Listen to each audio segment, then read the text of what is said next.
remove them. And now it's time to introduce our keynote, Professor Preslav Nakov, a visionary who's revolutionizing how we fight misinformation. Currently, he's the department chair of the natural language processing at the Mohamed bin Zayed University of Artificial Intelligence, the world's first AI-dedicated university. With a PhD in computer science from UC Berkeley, Professor Nakov's efforts has earned him recognition as one of the world's leading minds in AI development. Let us welcome him to Sofia and to our event here at the Gate Institute with a warm applause. The stage is yours. You don't need the mic. Yeah, a built-in one. It's over there, so just stay on the stage. Thank you so much. I'm a professor, I can speak, you know. So, thanks a lot for the invitation. It's a great pleasure to be here, and I'm going to tell you about open, safe, and factual large language models. Let's see. I think it's this. Okay, I did something. Okay. Well, certain things. The first thing is we need fully transparent, open large language models. And this is something that we have been working on a lot in our institute. So there are many open models these days, and that's a great development. That those are not just proprietary models of companies, but kind of there are many initiatives, right? Like Llama, like Gamma, and so on. What we have been working on is something truly open. What do I mean by truly open? Well, we don't just give you the weights, the final trained model, right?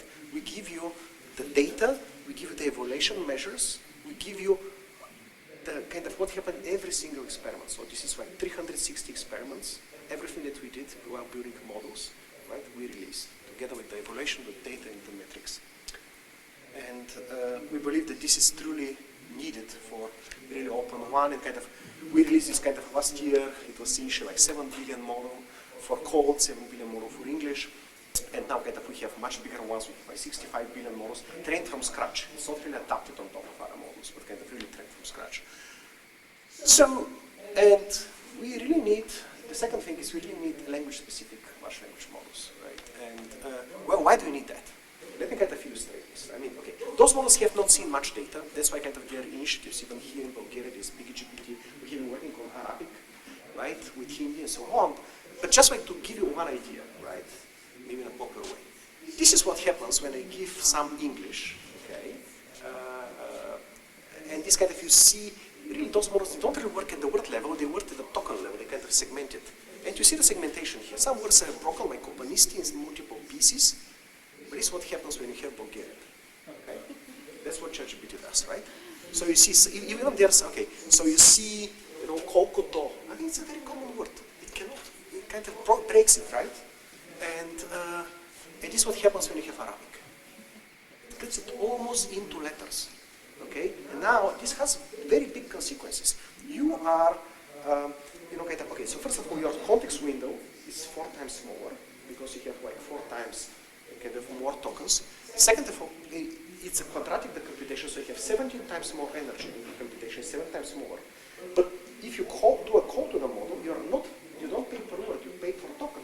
Which means that for Bulgarian, for Arabic, you're going to pay like 3-4 times more, okay, for the exact same length of text, okay. And then how much semantics there is? How good can be those models in the reasoning, you know, at the letter level? How much meaning there is in the letter, right? We really need to go and fix that, okay. And one way to fix it is you can go on top of Llama and you can kind of adapt it, you know, post-factum vocabulary. Kind of this is kind of similar to what BigGPT has done, or you can kind of go and train models from scratch where you design the tokenization right to be proper. Okay? And you have something that really kind of that does. If I give it 100 words, it gives only 1% extra. So it's kind of almost never segments. Right? And we have very, very good segment for ancient Arabic. Okay. And we have built JACE. What is JACE? Well, JACE is the highest peak in the United Arab Emirates. And it's a collaboration with G42 and Cerebras. Cerebras is a hardware company. It's an alternative to NVIDIA. And we have built the kind of the best Arabic model. We have released it actually last August. And we started building it before there was ChatGPT. Kind of many, many months of work. And we have now models up to 70 billion parameters, kind of trained from scratch. It's not really adapted on top. Well, actually some of those are adapted, but kind of because we have been trying to compare. But it's kind of mostly trained from scratch. And we have a model, if you want, you can go and try it. You can kind of from this URL, we can try 3 different models. There's our 30 billion JACE, there's a 65 billion K2, which is optimized for reasoning, and the 70 billion one, which is actually the adapted one from Llama. It's also something that you can install on your phone and chat with it. And of course, it's available on Hugging Face, right? So you can go and download it. And yeah, those are the models that we have trained from scratch, right? It's up to 30. You have different sizes from half a billion to 30 billion parameters, and some we have adapted on top of Llama. It allows us to compare, okay, what is our 30 billion trained from scratch versus 13 billion which is adapted on top of Llama, which is also something that can enable research, right, to see what is better. And actually, our models are also available on Azure, Microsoft Azure. Actually, that's a proud model from about a year ago. And it was put on Microsoft Azure at the same time when Llama and Mistral, two other famous models are. And it's actually very, we are kind of honored to be in this company. When we are listed there. Maybe, let me see if this is going to work. Introducing Zayed, a weekly Arabic language and culture to the world. Born from Federation 42, Zayed is the world's largest open source Arabic language model. Empowering more than 423 million Arabic speakers and preserving language legacies. Zayed's mission is bringing the Arabic language to the forefront of the digital world. Zayed's home of Arabic heralds a new era, unlocking the untapped potential of Arabic digital content and sharing the splendor of Arabic culture globally. Zayed, unveiling the beauty of Arabic to the world.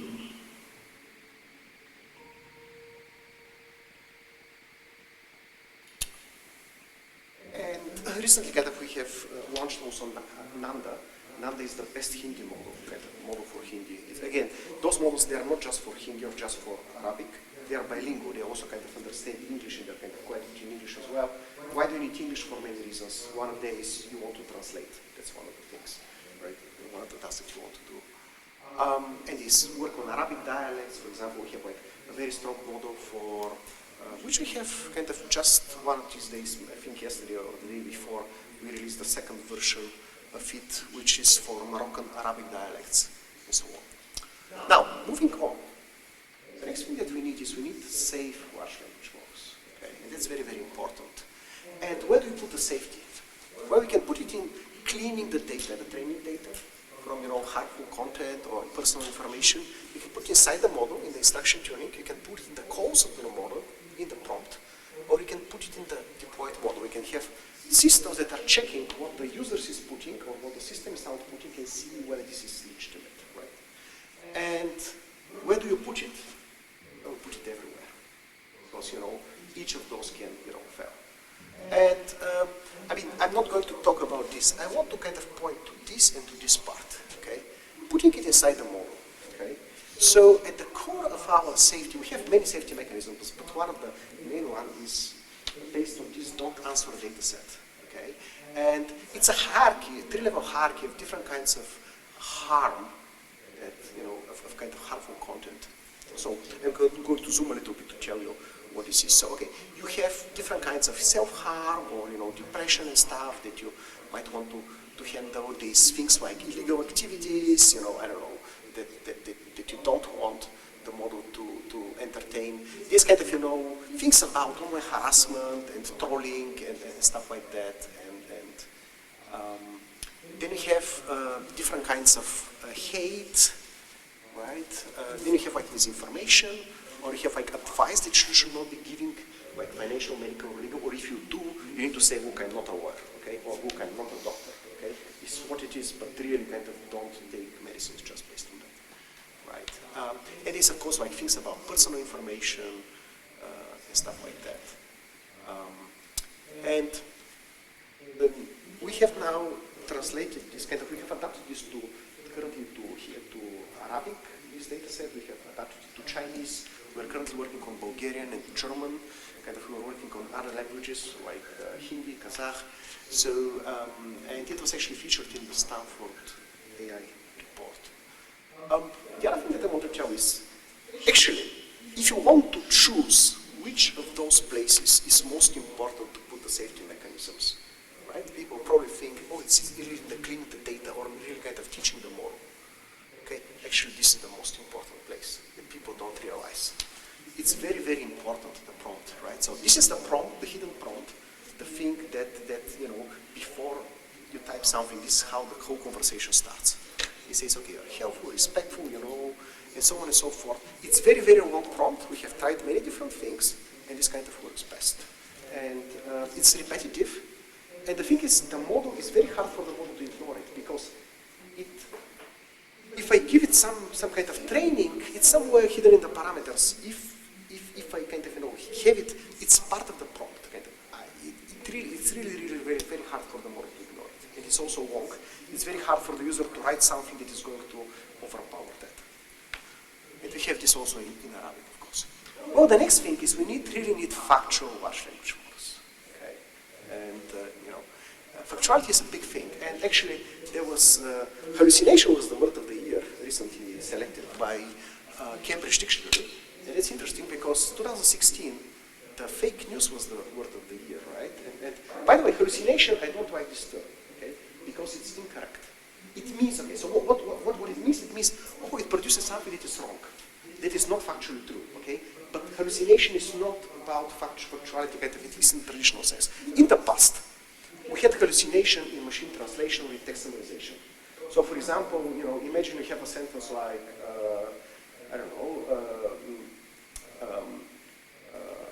Donald Trump idва в Bulgaria, okay? And then you translate this to English. And in English it's like, President Donald Trump comes to Bulgaria. Now, the word president was not in the Bulgarian original. It's a hallucination, but it's true. Okay, well, not yet, but it's going to be true. But the point is, kind of, you know, hallucination, it means that you generate something that was not there, okay? And it can be true, can be false, okay? But kind of, it's kind of, the term is misused. But anyway, kind of, what it is about factuality. And let me tell you a little bit about terminology, right? Because GATE is working a lot on disinformation. So, when I started working with this, it was called fake news, okay? And the focus was factuality. This was 2016 US presidential elections, you know, let's do, oh, fake news sounds like false news, let's go do fact checking. And there were a lot of efforts, right? And I work a lot on that, GATE works a lot on that, and it's a very important topic, right? But then people realized, actually, the correct term is disinformation, because this was things that journalists were telling me from the very beginning. The big problem of fake news is not they are false. The problem is they are weaponized. The problem is that it can cause harm, okay? And then, you know, the European Union, NATO, international kind of World Health Organization, United Nations, everybody, journalists started talking about, fact checkers about disinformation, saying fake news is the wrong term, focus is only on the factuality, you should focus also on the harm. And then, right, at the time of the pandemic, the World Health Organization coined a new term called infodemic. Actually, I browsed their website immediately after defining the pandemic, and they had a list of their top 5 priorities in fighting the pandemic. And under number 2, I found fighting the infodemic. Under number 2, in their top 5 priorities, immediately after defining. I was amazed how kind of they really realized the situation. They realized that the information is going to be a big thing. Not only that, they created a new term, the term infodemic. And infodemic sounds to me like pandemic. And it's really focusing on the harm. And the idea is, it doesn't matter if it's true or not. It matters that it can be put in a way to cause harm. For example, I can bombard you with cherry-picked facts that are actually true, but you cannot say they are not. Right? I can go and, I don't know, let's say vaccines, I can go and, I mean, or whatever kind of, you know, I can go and pick things, right, and bombard you with that, right? And if you think about it, again, 2020 US elections, what was it? It was about hate speech, right? So it was actually about harm. So the public attention was also going from fact-checking to harm. Why are we checking it? No, because it can cause harm. Okay? And it's a nice story, no? So I go from factuality to kind of really realizing what the problem is. It's harm. Except that came, you know, these large language models that made factuality great again. Okay?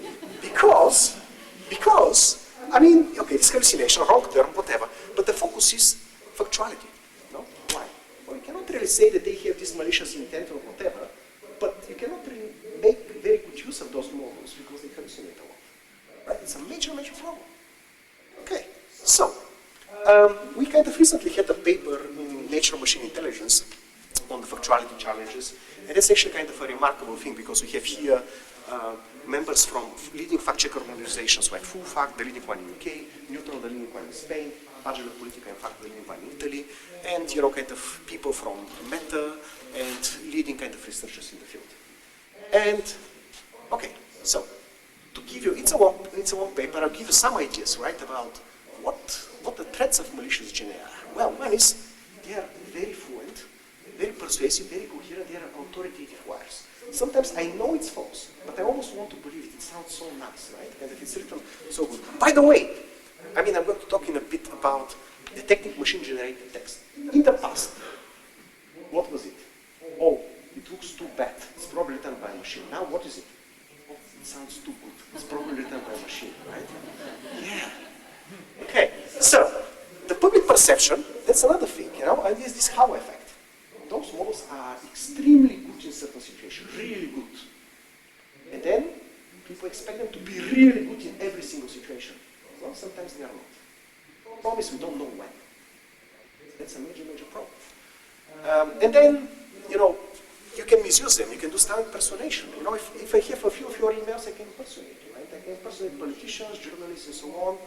In fact, it's not just text. I can copy somebody's voice, and a lot of this has happened.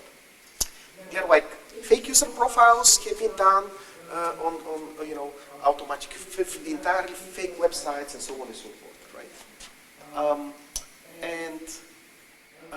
Well, if you think about information production, right?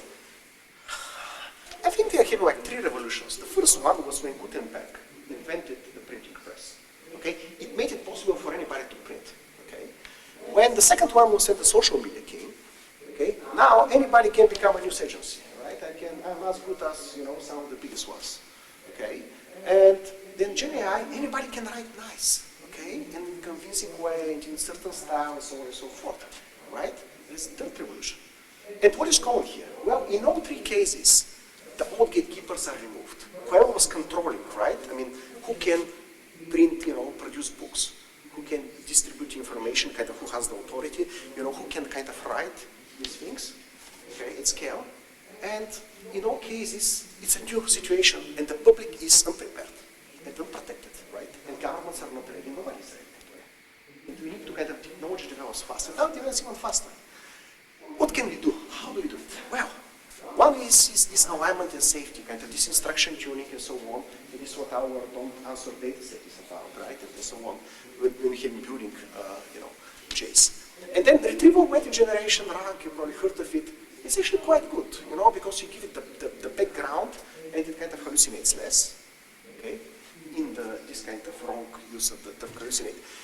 You can also use a large language model. Large language models hallucinate less. Why is that?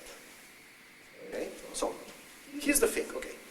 I can have, let's say, one or three that is trained on 15 trillion tokens, okay. I have this an 8 billion model, this is 70 billion model. You can play with that, you're going to see the 70 billion hallucinates less. It is not because the 8 billion has seen less data, it has seen the exact same data. Why is that? Well, I mean, one kind of layman explanation is that those models, they have to operate in one of two modes. Okay, super, super simplified. They are either reciting more or less verbatim what they have seen in the view, or they are being creative. Okay? And hallucination happens when they are creative. Big models have more capacity. They can remember more, so they don't have to go in this kind of second mode at all. That's why kind of big models. When I hear about 2-3 billion parameter model that is super duper performant, and there are some, right, that are really, really good. At the same time, I immediately worry with my kind of, fact checkers, kind of fake news kind of hat. Say, yeah, but it's going to hallucinate a lot, so be careful. Right? I mean, if you want it for classification or something like that, good. If you want it for generation, be careful. Okay? Then, of course, we can do fact checking, and then, of course, well, you can check if it's like already on the web, was it machine written or not, or you can like check where it's coming from. Is it a trustworthy website or trustworthy user or whatever, right? And then another thing, of course, regulation. There's tons of regulations, there's GDPR. There's a lot of this in Europe. Actually, people say that, in the US, they say that US innovates, Europe regulates. regulates, Europe regulates, yes. Well, I don't know, it's a drug, but no. I mean, drug aside, this is very, very important. Again, because the public is not prepared, right? And we need to do things. But we have to be very careful with that. Because the bad actors are not going to obey the regulation. They might move to another country, do it from there. So, I mean, you need a regulation that is not going to stop research. It's not going to stop innovation, right? Because it's going to block the good guys. It's not going to block the bad guys. Okay? So I have to be careful here. Just like with the fake news. I mean, there was regulations and stuff, so I have to be careful there. Okay. And, we need to promote AI literacy so that people know what it is. At the beginning, when ChatGPT came, there was a lawyer that, prepared his case, based on ChatGPT, and there were hallucinations everywhere. And he said, oh, I thought it was a search engine. Well, it's not, right? And now people need to know that. Right? Okay, so let me tell you about fact-checking. By the way, I have very nice images, if you have noticed. They are AI-generated. And it's easy to notice, right? And you see the text, and it's broken here. Okay, so one thing, I'll show you some tools that we have developed. So one tool is Open Fact Check. What is Open Fact Check? Well, Open Fact Check is a platform that can do 4 things. Number one, and by the way, you can go and you can try it, right? Number one, it can evaluate. I can give you any text, and it can evaluate the factuality there. I can give it a large language model. It can tell me how factual, how reliable in terms of factuality this model is. I can give it a fact-checking system. It can tell me how reliable it is. And it allows me to build a custom fact-checking system, right? So I can go and I can select different ways to process the claim, to retrieve evidence, and to do the reasoning. And by the way, it turns out that the best way to do it is like, if I have preprocessor from one thing, and fact-check GPT is our system, Factu, RRR, kind of some other people's. And I put here, the GATE Institute in Sofia, Bulgaria was founded in 2015 with the aim to advance quantum computing and nuclear energy research. Okay? And I clicked, here, and it decomposed this in 4 claims. The GATE Institute is in Sofia. The GATE Institute was founded in 2045. It aims to advance quantum computing, and it aims to advance nuclear energy research. Right? So, and then it automatically kind of got evidence from 28 pages and started checking and said, okay, the first thing is true, and here's the evidence, and the second thing is, okay, some of it might be relevant or not, doesn't matter, it's kind of retrieval. And then the GATE Institute was founded in 2015, it says, no, that's not true. It proposed a correction in 2019, okay, and explains why, right? And then here's the evidence. And it kind of works in real time, you can go and you can try it. It's actually quite cool. And then the other 2 claims kind of it also tells me something. Okay, and you can go on the website, there's quite a few things, and by the way, there's also code. You can code it, you can kind of, or if you want to go there, implement your own processor or something, or do different kind of combination, or if you just to code, to code it, there's code for that. Okay, another tool that we have been developing is called LM Polygraph. It's working on a different kind of principles, so the idea is to look, okay, so doing the fact check is expensive because I need to go retrieve evidence and call language model to reason over that and so on, right? But what if, just like looking as the model generates, looking into the internal parameters of the model, what if I do that and I say, well, how certain is the model in its own generation, right? And we can kind of understand whether it's in this hallucination or kind of, creative mode, or it's like in the reciting mode, right? Kind of whether it knows or it doesn't know. And if you say, translate into this kind of invented language, it kind of generates some crap, but it's really not sure. If I say, translate into French, I want, okay, je veux une petite tasse de café, good. It's really, really certain, right? And we have kind of something that can actually highlight not words, not the entire claim, but specific claims in the generation that are not, kind of where the model is really, really uncertain. And by the way, when you do that, you don't just look into how certain I'm in this word that I'm generating, you actually look into a certain kind of uncertainty that matters and certain that doesn't. So for example, if I say 20 Grammy prizes instead of awards, it's a synonym. This doesn't matter, okay? And then another kind of uncertainty is like, am I going to tell you first about the Grammy Awards, or the Golden Award, or about the Emmy Award? That's another kind of uncertainty about what should I tell you next. This uncertainty also doesn't matter. This other uncertainty actually matters even over long distances. So for example, if I say British singer instead of American, okay, next time, if I say, the British singer Madonna, there is going to be uncertainty here, but no uncertainty here because it conditions on what it has already said. Once I have set it, I kind of already believe it, right? So kind of this kind of uncertainty, quite the contrary, need to carry it over long distances. And kind of we have formalized that. We have kind of a nice paper. And by the way, this is also implemented, kind of we can go there are like tons of uncertainty quantification methods that you can just go and use, right? And this is all there. It's good. Another thing that I want to mention is like about propaganda and framing, right? And like, if you think about factuality, right, it's not just about lying. Okay? It's not just about having bad intention. I need to convince you. Okay? And there are specific techniques about this. And there are kind of three kinds of techniques. There's like this emotional, there are logical, and there's kind of things about who is saying it. Oh, this big professor, tells this, global warming has to be true because he's a big expert on the topic. Or this politician is always lying, is saying it. I don't believe him about anything. So it's not really about whether it's true or not. It's about, kind of outsourcing. And we have been kind of working on this, right? So kind of we have this frappe. By the way, we have been working on this with the European Commission, the Joint Research Center, on propaganda, on framing, and currently also on narrative extraction and so on. So here you have text, and kind of here are specific propaganda techniques that are being used there. So for example, it says, well, vaccines, this is the weapon system, this fear. Or it says, okay, does anybody know for sure what these big pharma chemicals and biological time bombs, they contain? You have fear, you have name calling, you are calling them big pharma, okay? And then you have doubt, casting doubt. Those are the specific techniques through which you are manipulated. You can go there, you can put any text, it's going to do that. And we actually kind of have a system where you can go and you can explore. Okay? We have like 186 countries, we have about 8,500 media, we have 2.5 million articles already analyzed. And you can go and you can select, and you can select to compare the framing, the persuasion, also a different level of granularities. This is the highest level, ethos, logos, pathos, which is the Aristotelian kind of classification of those. And you can go there and you can select different countries, or you can select different media. By the way, we have quite a few media from Bulgaria. You can go and play with that, right? And you can see the different techniques that are being used there, or you can use different perspectives, this kind of the framing.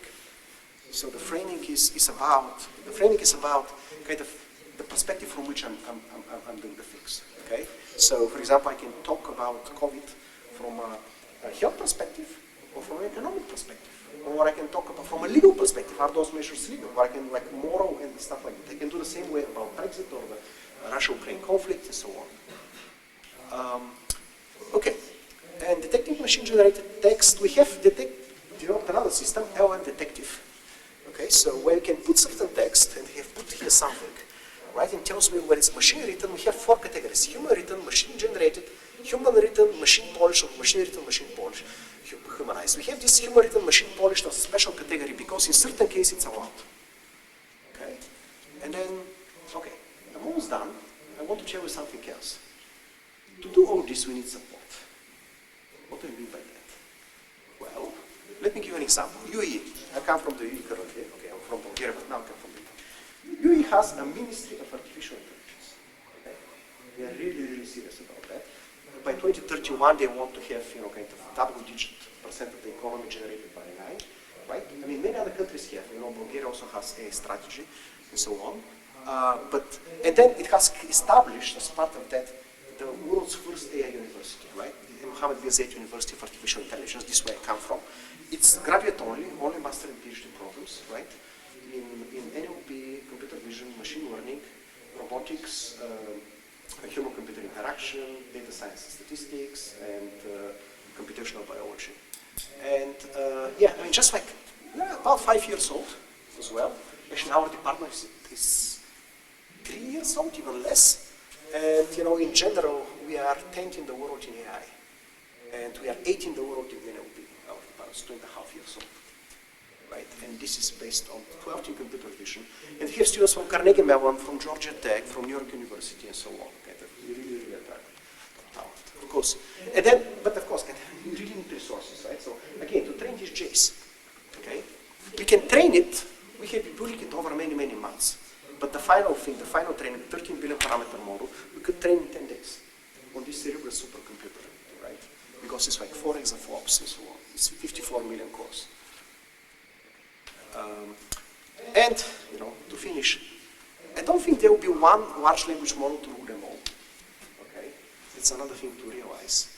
And in fact, okay, so our university has established an institute of foundation models. And by the way, we have also branches in Paris and Silicon Valley that we are opening, kind of so that you can hire talent better. You know, just like to give you some, that's not an incomplete list, but we have been building different things. So K2, it's 65 billion, trained from scratch. It's really good for reasoning, okay? Then we have LM360, this open initiative. And then Vicuna, probably have heard about it. This was the very, very first attempt to reproduce ChatGPT. It was cooperation with different universities including us. We are building models for genome, kind of, you know, genome sequences.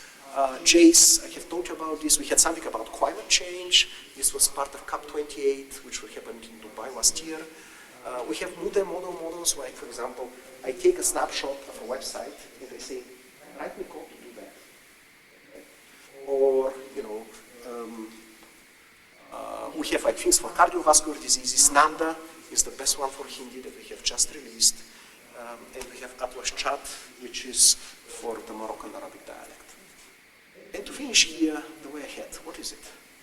Well, we need technological development. We need more models, also open models, right? Truly transparent models. We want kind of good kind of disclosure of what we do, right? Kind of LM360 is an example of that. The data, the experiments, the code, the results. Regulations, yes, but we have to be careful not to block research. We need AI literacy, so that people know what this is. And of course, we need coordination. Thank you very much.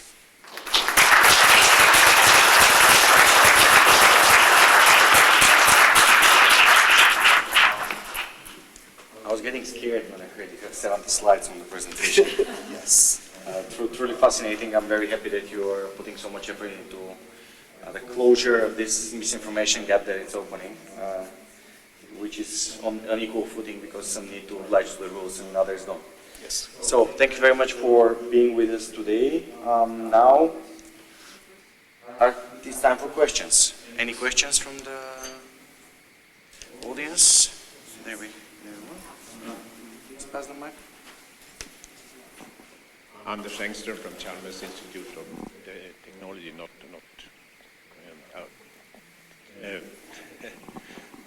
sorry, Anders Engström. I had a question from the very beginning. You had your alarm checkpoints, and you said also legal aspects. But what is legal in one geography can be very illegal in another geography. How could you had those red boxes around the text. How can you address that on a big scale? Okay. Yes. So, okay. The question is about kind of safety, right? If I understand correctly, that in different situations you might need different kinds of safety, right? And I totally agree here. And maybe you can control this via the prompt, right? You can say, okay, you are in this situation, and again, if you get different kind of this role playing is probably one way to go. But we do experience kind of there are situations where I don't know. You say who is better, Trump or Biden? It says I don't discuss politics, which can be kind of a good answer. But another answer can be saying, okay, this is the good thing about this is the good one about one, this kind of, the problem about this one. Kind of, you can have kind of, a good, answer without kind of taking sides and whatever, right? Kind of, and in different situations, the models kind of are going to have different strategies. So, a few years ago, I had a startup, and we have been talking to a website that was doing content moderation for, sports, and they were saying, look, we don't want anything racist and, stuff like that, attack. But you can say anything about the other team, about its fans, about the referee, it's okay, right? Actually, if we stop that, our fans are going to go away. They are here to fight. So kind of, the level of, hate speech and personal attacks and whatever can be totally fine in certain situations, right? But kind of not really in others, right? If you have yeah.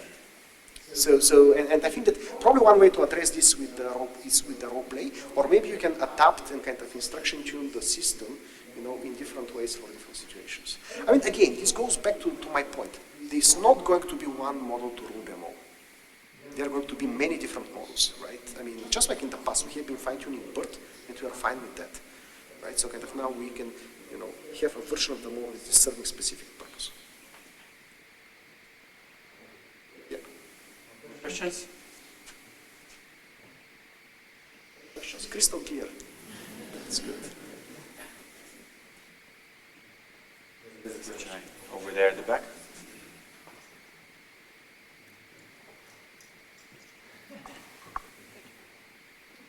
Hi, thank you again for the great presentation. My question would be this: do you think that what other activities outside of developing these types of models would help us to fill the gaps in society around mis and disinformation? Because technology alone is a tool, right? So how do you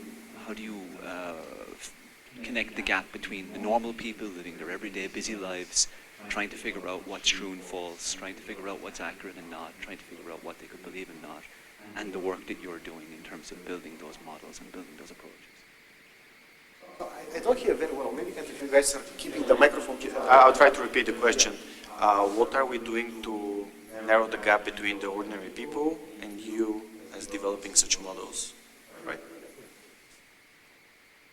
Well, I mean, we don't develop such models just for the.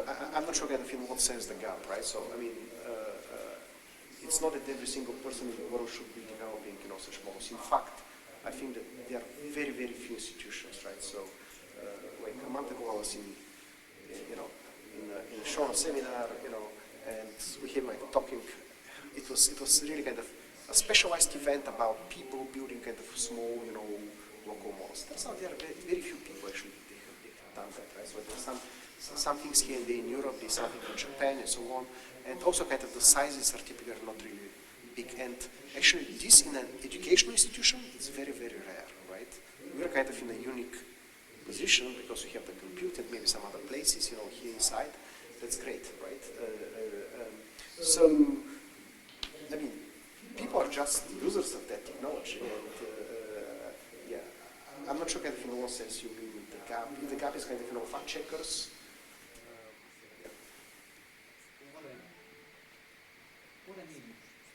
What I mean in principle is that's better. Yeah.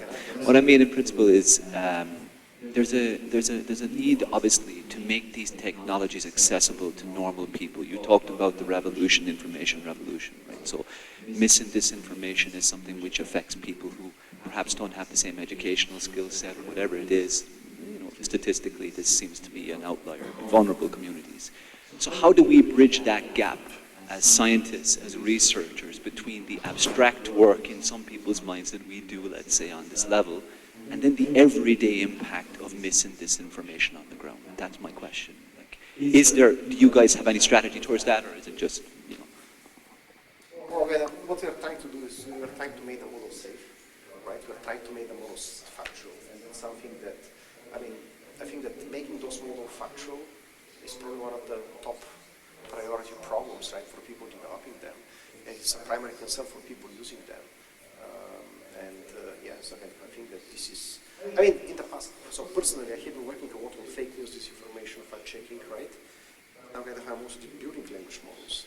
And obviously I'm interested in the intersection, which happens to be, very, very important problem now. I think that's the main thing that we are trying to do, and this is kind of maybe the best way to work up. And also kind of at the same time, we need information campaigns. Also, GATE is doing that, right? What this is. We had information campaigns about, disinformation and fake news and whatever, how it being manipulated. We need that. But now we also need AI literacy. What those models are and what they are not. There was a question over here? Someone was raising, okay, 2 questions over here.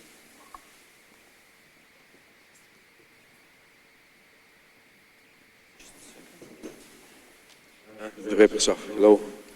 Wonderful talk. A lot of eye-opening facts and sections of. I want to get a more technical question because we're colleagues. Speaking of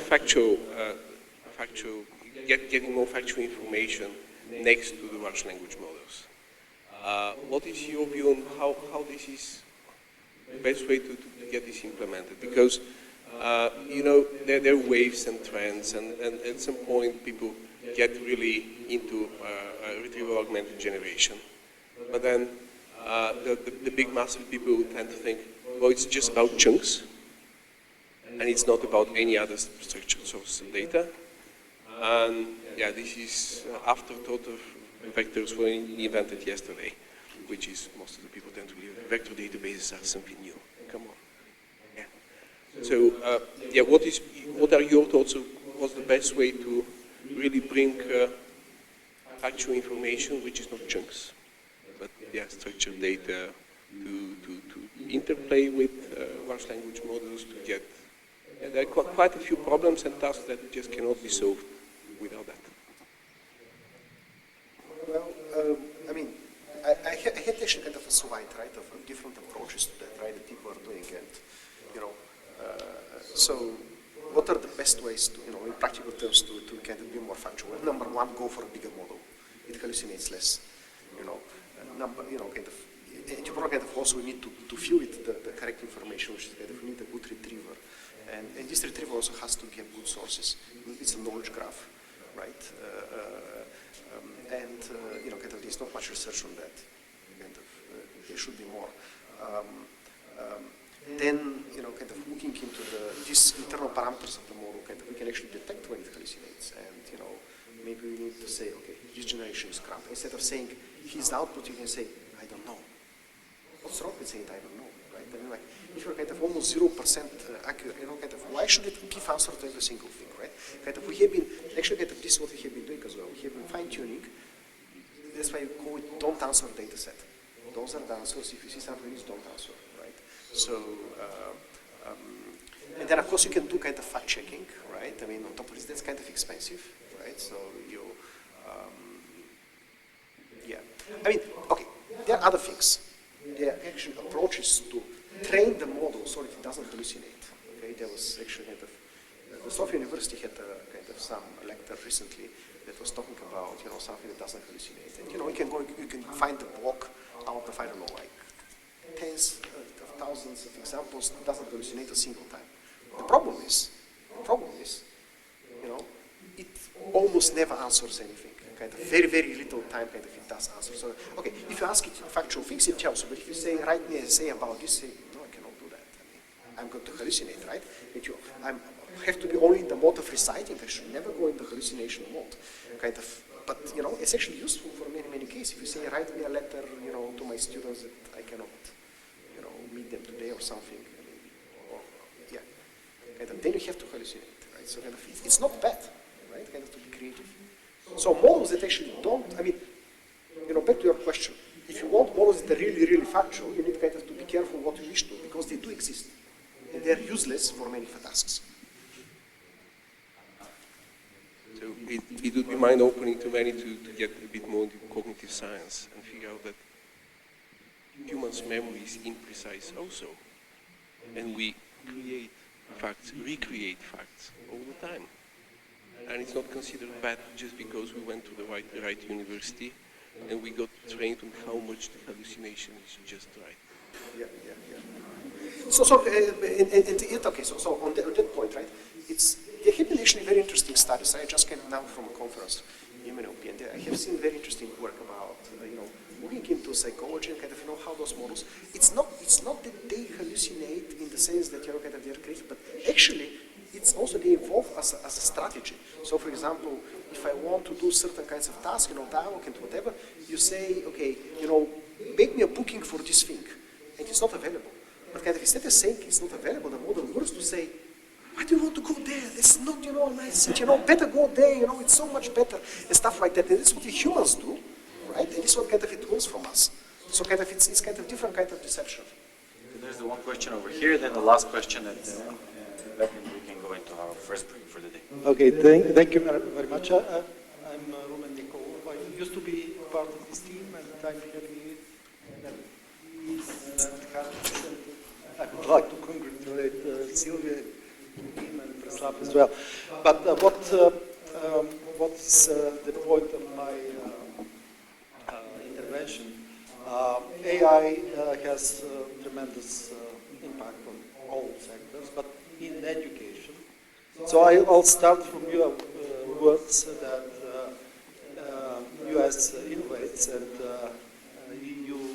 European Union regulates. Recently, two 2 weeks ago, I was invited as a national expert at the Council of Europe working group, working conference.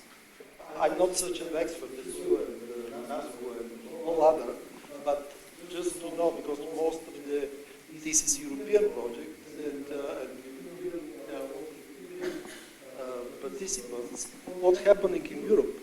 The new tendency is a new regulation how to use AI in education, regulation. So I was really, that was a second workshop, so there's something going on. And what crossed my mind is how to regulate a waterfall. That's impossible. Just there is enough regulation. Just translate GDPR for the children, for the citizens, for the ministries, and that's it. And then look for tools like yours and use best practices how to deal in education. So maybe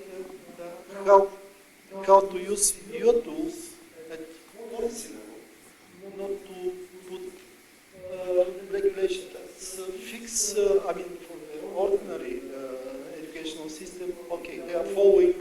Now we have Gen AI, and then regulation. The new innovation comes from US or China. New regulation. That's kind of practice. Are you addressing something? We have the last question.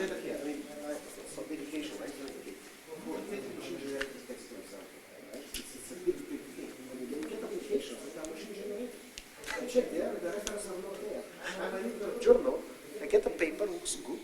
I look at the references, doesn't think anything, they don't look machine generated to me, right? And I send it to a person who is cited 2 or 3 times, and he says, those are machine generated. I never wrote this, and I'm like, it looks so real. I mean, this person works on this topic and has something very, very similar, but kind of, 2 or 3 words are not the same, and kind of. So okay, the use.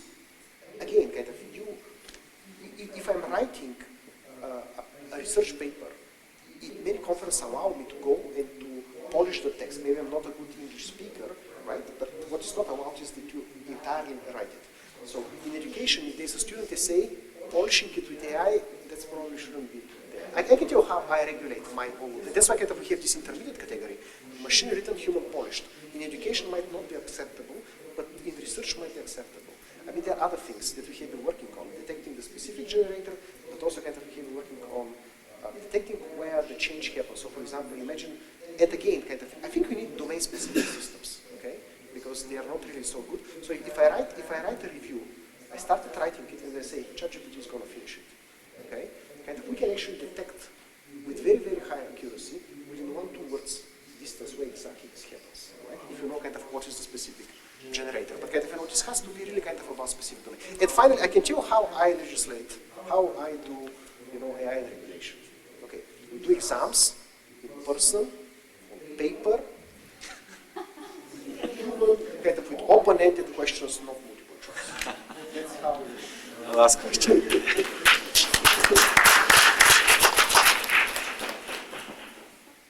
Hello, welcome.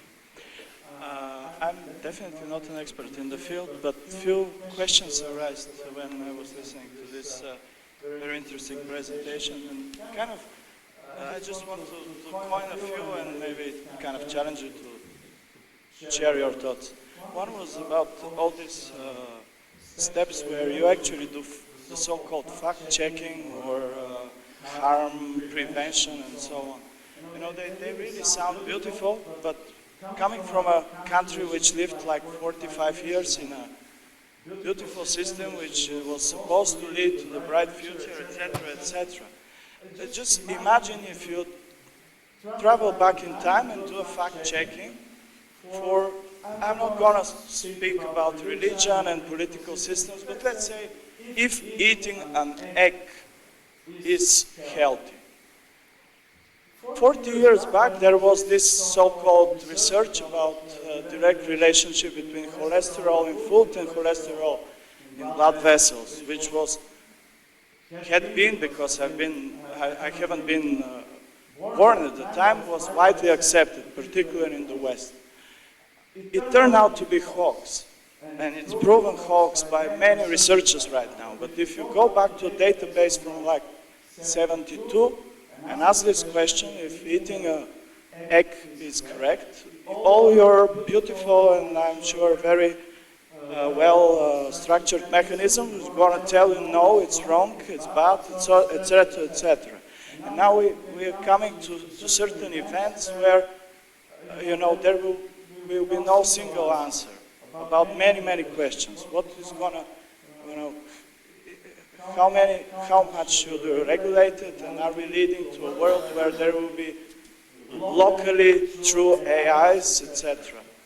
Just as a kind of on this It's an excellent ethical question. Yeah, it's an excellent question. To give kind of, we have been facing and thinking about this a lot, right, as well. Okay. So to me, kind of the answer is, okay. First of all, I'm not a big fan of regulation, right? Kind of regulation should be minimal, and we really should be done in a way not to, tell people.